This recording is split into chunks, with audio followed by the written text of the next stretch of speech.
in general. Is that more intense than other places you've been? How did you run your Thursday practice in New York? We were similar. I will say Thursday's practice, last Thursday was a very physical practice. And so it was probably a little more than what we normally would be. Even for here, I thought the guys got after it, and there was, I thought today's Thursday practice was really good. So, but yeah, usually, and I don't want to speak for the entire league, but usually Thursday's work day. It's you put your pads on, you get and you hone in on all the details that you installed on Wednesday, lock in your third down game plan, and but usually league-wide Thursday's your big work day. Struck you about D'Amico Ryans in 2017 when you got here, and he was a quality control guy. Well, first I was there for when we drafted D'Amico. He's different. You could tell he was different from the get. You know, he's defensive rookie of the year. I remember we initially had him at will linebacker, and then something happened during OTAs. He slid in the mic, and that was the last of it for him. The rest is history. But incredible mind. What makes him special to me is that he has an incredible amount of humility in terms of he knows he doesn't have the answers. He's willing to ask the right questions, and he is incredibly smart and will learn. He can evolve, he can adapt, and he's a great communicator, and people gravitate towards him. He's a elite human, elite father, elite man. He's all of it. So we knew that from when we drafted him, and obviously he stayed true to himself as he got bigger and bigger. You guys only allowed 10. You only allowed 10 points in your first game without Fred Warner. How did you pull that off? Good players. These young men. You know, I know it's a young group, but they're all excited. I thought Kyle did a great job with messaging last week, and it's a tremendous opportunity for everyone. We talked about it on here, like it's, you know, before Fred was Patrick Willis, and Navarro Bowman, you know, and before them was Ken Norton Jr. and all those other great linebackers, and you know, it's Tatum's opportunity. Before D. Winters was Dre Greenlaw, you know, so there's always an opportunity for somebody to step into the shoes that have been there for a while, and I thought our guys did a great job taking advantage of their opportunities on Sunday night. Speaking of guys stepping up, not necessarily the case. We don't know that to be the case, but Denver out of practice yesterday, on the practice field today, but in recovery. If he's not able to go on Sunday, how do you kind of feel that for him? Yeah, he's if he can't go, obviously those would be big shoes to fill, but no different than everybody else. It'd be a great opportunity for somebody else to step into those shoes and play well. Thought Luter did a great job last week stepping in for Renardo when he was knocked out of the game. And this league is about opportunity. Like I said, you have your superstars, right? The ones who they're just different. You know, you do have the Bosas of the world and guys that transcend coaching, if you will. There's nothing you can say to those guys. They're just special. But then from there, you got this. The rest of the league to me is A to Z, and it's separated by a gap that's about that big. You know, they're all special athletes. They all have abilities that are out of this world, and some of them just need an opportunity. That's the only thing separating A from Z is an opportunity, and so if someone gets an opportunity, you hope they take advantage of it. You just mentioned Luter. Between him and Lucas and Demo, particularly in the run game the other night, how did you think that they impacted the game and the way they were physical in that? All of them did. You can throw Pinnock in that too, because there was a lot of big nickel that we played in that game. Gifford came in and we played base, so we kept mixing up the personnel for them and with regards to their run groupings, and I thought everybody did a really nice job being gap disciplined. I thought the D-line really got after it, and just got to go do it again. That dynamic that you talked about when people get their opportunity, those guys have seemed to excel here. Is there a climate here that might be different than other places that allows them to kind of continue to study, and then when they're needed, they go and perform? Yeah, a couple things. One, and I do think it always starts at the top, you know, and then you talk about Kyle and his messaging, and John and the type of player that we bring in year in and year out, and they're made of the right stuff. But you know, the other part to this is continuity.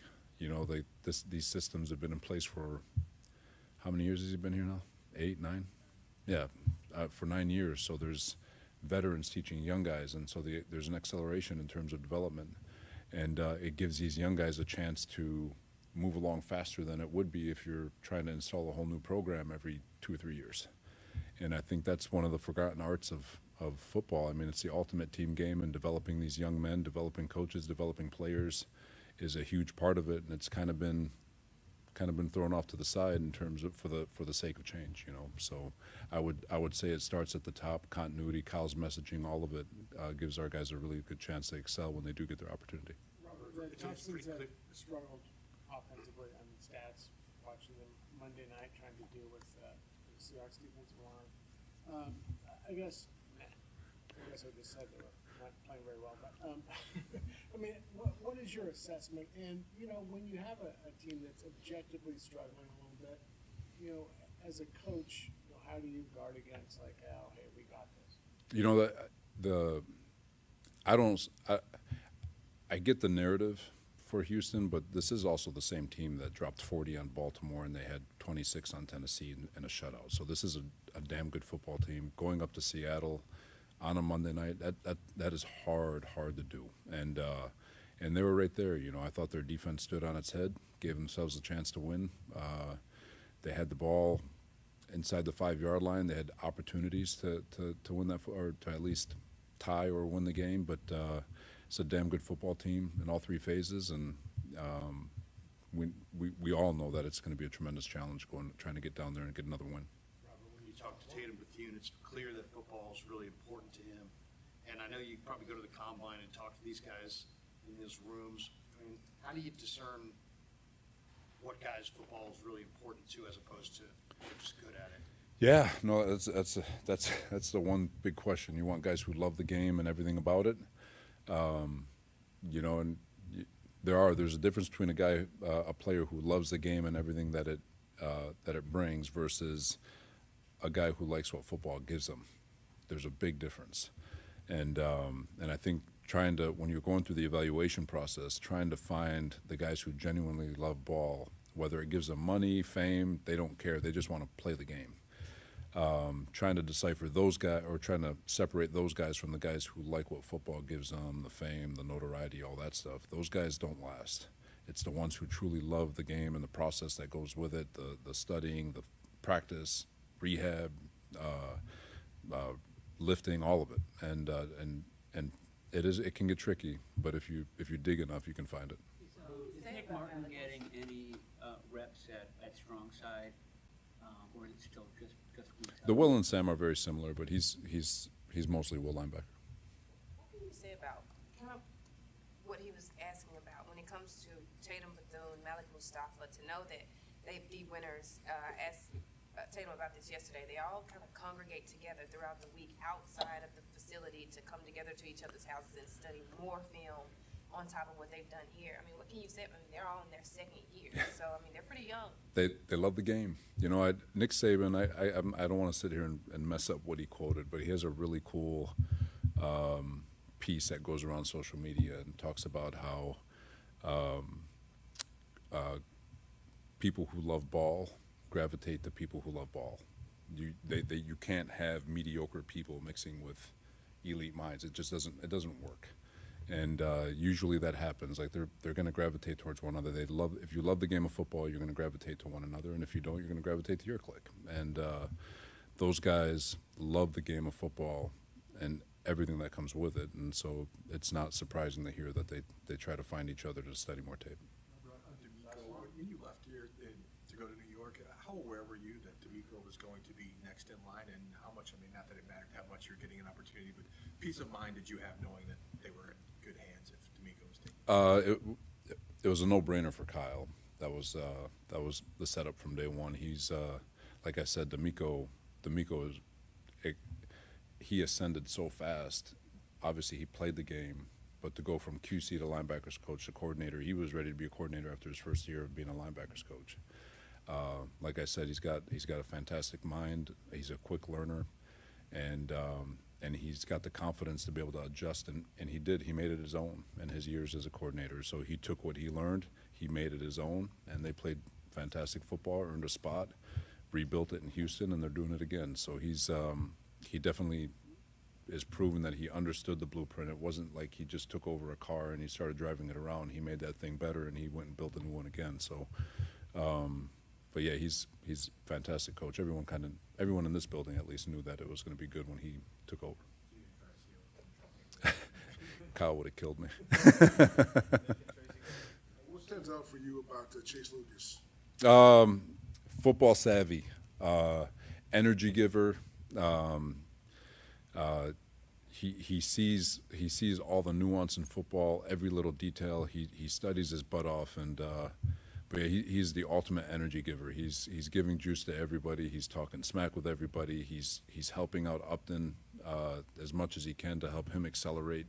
They're a young man who loves the game of football and everything that goes with it, and a guy that just when he sees his opportunity, like he's taking advantage of it. And I mean, the guy's out there. He plays corner, he plays nickel, he plays safety.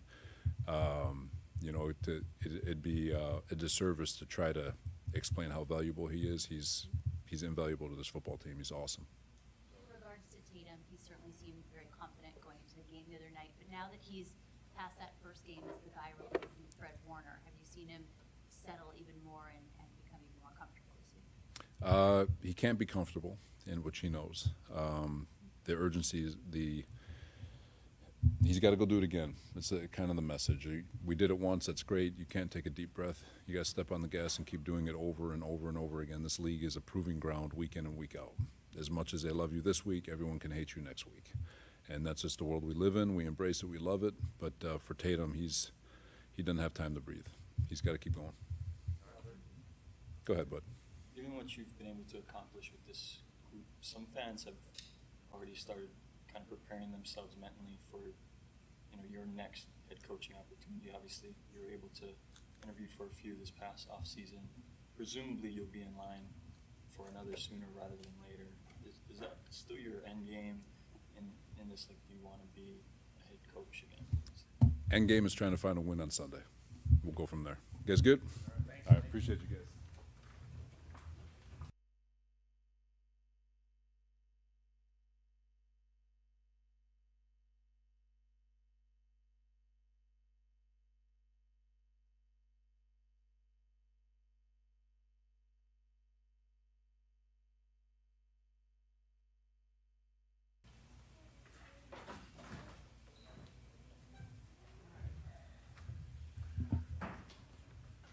How's it going? D'Amico Ryans was a rookie in your dad's first year, I believe, in Houston. Do you remember much about him? Do you remember your dad saying, like, this guy's going to be a head coach someday, or anything that struck you about him? Yeah. I mean, he was rookie of the year, I think, his rookie year. And I just know, I think he was a second-round pick, something like second or third. I think he was a second, and just right away he was the leader of their defense. They had a young team, young defense, and he was the leader. And I know my dad just was so thankful to have him because he was just a guy who just stepped in and became this leader and this smart, tough, charismatic player and just really led that franchise for however long he was there. He was the guy. And whether or not he knew he was going to be a coach, you'd have to ask my dad, but just those traits were there, those leadership qualities. You watch the Houston defense, how familiar does it look and how has he maybe evolved from what he was doing here? Yeah, I mean, it's his defense. It's the defense he's been running. It's what he ran when he was here. Obviously, there's some tweaks. There's new things. There's always things that are evolving. But it's the thing about it is that's why it's good. There's a core philosophy and it's the way they play, and that's what sticks out. That's what it's always been, and that's why they're a top defense. It's because they know their identity. They play their system very well, very sound, very physical, and they play with their hair on fire. So that's why they're one of the top defenses in this league. Yeah. Robert was just talking about last week and how he thought Kyle did a really good job with the messaging for the game. He said that a couple of times. Is that something that you kind of keep your ear out for and you appreciate, like what a head coach has to do week to week as far as that messaging? For sure. Yeah, it's something you're learning as you watch a head coach operate like that. Someone who is very much dialed into the offense and the scheme of everything, but then after all that's said and done, he has to pull back and think about, okay, what's the message to the team? How do I want this team to play on Sunday? Not just the offense, not just how we're going to move the ball, but how do I want my team to play? And Kyle's able to balance those things out. I think that's one of his greatest strengths. As a coach, he can balance those two things. And I agree. We had a good message. In any game, you go into every game with a goal, a way you want to play, and it just so happened it worked out for us on Sunday. Do you remember your dad kind of working on that being something that he would try to do week to week? I mean, do you remember when that sort of came online for you, that was a thing? Yeah, for sure. Like, I just remember when he was a head coach, he'd come home, like on Friday afternoon, we would talk, and he'd be telling me, like, I think I want to say this to the team tomorrow. Here's what I think we need to hear. Here's what I think our guys need tomorrow night. As you start to talk to them the night before the game. And what's cool is I think as a head coach, you don't really know what that message is on Tuesday or Wednesday. Things have to kind of sink in as the week goes on, and then when you get to Friday and you get to Saturday, you really get a feel for where your team's at, and then you really know what the right words are. You know what I mean? And I just know we would always have those conversations.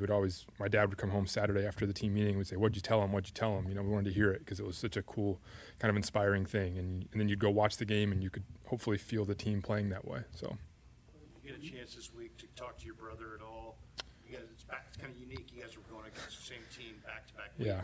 Have you had a chance to kind of compare notes at all? Yeah, we talk every week, and that is kind of interesting. We've kind of been following each other this year, but he's not revealing too much, and vice versa. We're divisional foes, but we always talk after games, just kind of, hey, what were you seeing in the defense? How'd they look to you live? Just kind of sharing little stuff like that, but just pretty much the norm. Yeah. When you guys brought in Matt Hennessy last year, you guys signed him to a 2-year deal, which you don't see a lot of for guys coming in that late. What did you see in him then that you liked about him, and how much do you think maybe even just those extra couple of weeks help him now? Yeah, it was just getting the guy here early and getting him into practice right away. I mean, you notice his athleticism right away. That's what stood out. The way he moves, and he's been in a similar type of scheme where he's blocked in the zone scheme, so he had a good feel. But just a really good athlete playing the position. And then he got a head start. He got the off season. He had a great camp. Loved the way he got better in camp, and so we expect him to step in there and play good football for us. So. What kind of adjustment is that for Mac or whoever just with a new It's always a little bit of an adjustment. You're talking about cadence and just timing of things. There's some communication, but at the end of the day, there's trust. We think Matt's going to go in there and play good, just like Jake did, and we'll be rolling. You have a couple of really fast weapons in Garendo and Watkins. You're not really utilizing. Do you see a role for Garendo in this offense? And what does Watkins? Would Watkins' presence create some space for you guys? Yeah, I mean, to go Jordan's coming back from the injury, and it's just been a matter of getting him back into practice and, getting his conditioning back and then getting him elevated when we can. And he's got to get out there and take advantage of his ops, And I think I said this about Jordan James last week. He's doing a great job of being ready for that moment for when the time comes. And who knows when that's going to come, but we like where he's at. And then who's Isaac, right? Yeah, there's definitely a role for Isaac. And Isaac's – he's got great speed. He does great things in the pass game. It's the way we've used our backs. It's been Christian and Brian, and I think Isaac's doing everything he has to do in practice to be ready for when we need him. And that can come up with injury. That can come up any time in the game. But he's been doing a good job. So, yeah. Thanks, guys. Appreciate it.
All right. How y'all doing? Good. What have you seen from the Houston Texans defense so far, looking at film? Yeah, they're really, really good. Top defense in the league. Great front, great linebackers, and really solid secondary. So they play together. They've played a lot of football together, to be honest, and really talented group, well coached, and definitely have a big challenge on Sunday. You're out there at training camp here and seeing Saleh's defense and then watching them on tape. Do you see just schematic similarities? Is there anything you can draw from that at all? Yeah, a little bit. I think both have kind of done some different things. Like every coach that has a tree, people do their own things, but they're very sound, like I said, and definitely going to be a huge challenge, and they're very, very sound. It seems like this offense is designed to take advantage of linebackers. Does that jump out to you when a team has a really good linebacking core? And is that one of the things that jump out? Yeah, about them, for sure. Yeah, they have elite linebackers, and they have guys who have seen our type of offense a lot, so they kind of know what we're doing and what we're not doing. So just got to be, see them on each play, and they're going to make some plays. It's a really talented group, like I said, so definitely have our work cut out for us. The season's gone on. Have you seen any change at all in Brock in terms of frustration or whatever? Is he the same even-keeled, even-tempered guy that we've seen for 3 years here? Yeah, I would say so. I don't see him being a guy that changes a lot. Just comes to work and does his thing, and he's been a great help to me, so that's all I can speak on that. Saleh was talking about messaging and how he thinks that Kyle does a good job week to week of coming up with a strong message. Is that something that the players kind of note? Is that something that you listen for, having been with 3 different organizations now? Definitely, yeah. I definitely think he's one of the best that I've been around in terms of team meetings and offensive meetings, and then not just the X's and O's, but what he's trying to get across for the week. And definitely taking a lot of notes on everywhere I've been, and I've been super impressed with his messaging. And he's a great public speaker, but he also backs it up, So it's been a pleasure just to be in there learning from him from the start, from OTAs all the way through. And he's always trying to come up with something new that can get to the team, but that's because he means it. It's not just make-believe. Do you keep those journals, those notes, and you have them like in order, and you do ever go back and look at them? Yeah, I do. I have a lot of them. I keep them stored away somewhere. I won't say where, but I have them all stored. And then playbooks too. I have every playbook in any game I've played since college, freshman year. So it's really cool when you can look back, even against this team we're about to play. I've played them a few times in Jacksonville and whatnot. So you can always look back and see, is there any differences? Is there anything the same? And then also the messaging, like what was the messaging going against a defense like this, at a different place. And Kyle just does a great job taking it 1 week at a time. And it's nice now because it's virtual, so you can keep everything on your iPad versus, it's been a lot of binders for me in the past. You won in Houston as a rookie with a fourth quarter comeback. Do you remember that vividly at all? Yeah, I do. We got kind of lucky. It was like a roughing the quarterback on like a 3rd and 20 to keep the drive alive, and then we went down and kicked it.